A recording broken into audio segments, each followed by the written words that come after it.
And again, we are learning new details about this fire that has really enveloped the majority of the CBD this morning along Canal Street. As you take a live look, more smoke now coming from this building that caught fire around 3 o'clock this morning. The first call came in around 3:20. Luckily, this is white smoke, which means some of that fire is now being put out. The black billowing smoke kind of goes to indicate that the fire is still burning. So this is certainly a positive sign from what we're looking at here at this live video. And this fire has been being battled for almost 4 hours now, and Kelsey Davis has been on the scene most of the morning. Kelsey, what do you know right now?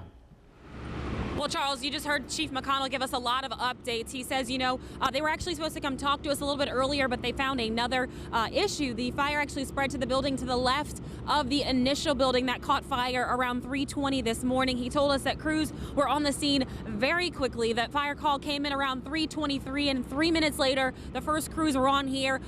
This quickly escalated from I think it started off as a four-alarm fire, and now a 6-alarm fire. You can see all of the crews, all the emergency workers here on the scene right now. Of course, people had a lot of questions about what's happening here, comparing it to the last time a huge fire of this magnitude happened in the city. That was the Hubix Pie fire some years ago.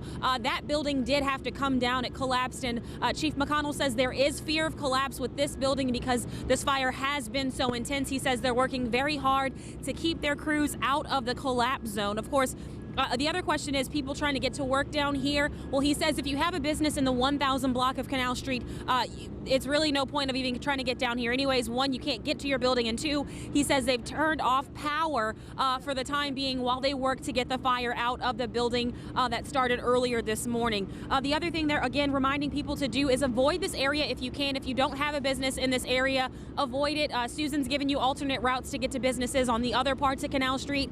Follow those alternate routes because there are still fire crews coming in, still EMS units coming in to make sure they get this fire out, one, and two, that any of the crews in there are safe when they are in there and when they're coming out, and that they're healthy after they work very hard to get that fire out. You can see that those hoses are going crazy from every angle right now, trying to make sure the fire is out in the initial building and the building to the left that now has caught fire as well. Again, that's a huge concern too, is that the fire spreading further. So Chief McConnell says they're working very diligently to keep that fire from spreading any further, and of course to make sure that their crews are safe while they work to keep those fires contained. Of course, we're going to be following this all morning long, and as more details become available, we'll bring them to you throughout the morning. I'm going to send it back to you in the studio for now. Thank you for that, Kelsey. And Kelsey gave a great piece of advice herself about an hour ago, that if you do work in the CBD, if you do work even in the French Quarter, definitely check with your employer before heading down there, because again, many of these streets are impassable, and you don't know if your specific business or if your work office is going to be open this morning. So definitely check that out before you head downtown. And we have TV coverage for you all morning long. And Travers Mackel is there now. Travers, you have someone else to talk to right now? That's right. We're joined with Kurt Weigel, the president of the Downtown Development District. For people who are not familiar with that, that is an entity that basically manages, runs businesses, controls downtown, if you will. This falls in downtown, Kurt. This is serious to look at here. Yeah, it's really serious. To see this number of personnel and this apparatus out here is really shocking. This is the kind of thing that years ago may have taken a good part of downtown with it, but I've got to send great thanks to the New Orleans Fire Department. Their usual valiant effort. They were able to control this thing as much as they did, because it looks like the kind of thing that, like I said, years ago would have been even more tragic. Have you received calls from any business owners or anybody in this area? Obviously, we know that you're very in touch with the people who work and do business downtown. Yeah, no, we haven't talked to any of these property owners or business owners yet, but we will. We'll reach out to them, see how we can help.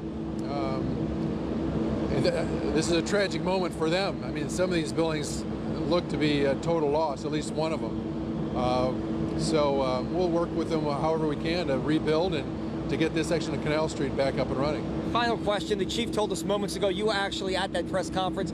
Collapse is a possible concern, or it's a concern for them right now. Is it the hope that these buildings remain intact and don't collapse, because that's even more of a problem then for the city downtown and these firefighters? Absolutely. Right now, I think the number one concern is safety for everybody, firefighters and the public. So we've got to follow the fire department's lead on that. Chief McConnell is the best. We're glad to have him on the scene, so we'll just follow their lead. All right, Kurt Weigel, president of the Downtown Development District. He's here at the scene. A lot of people are coming out here now going to their jobs, going to school, going through their morning routines. The fire department is urging them to stay away.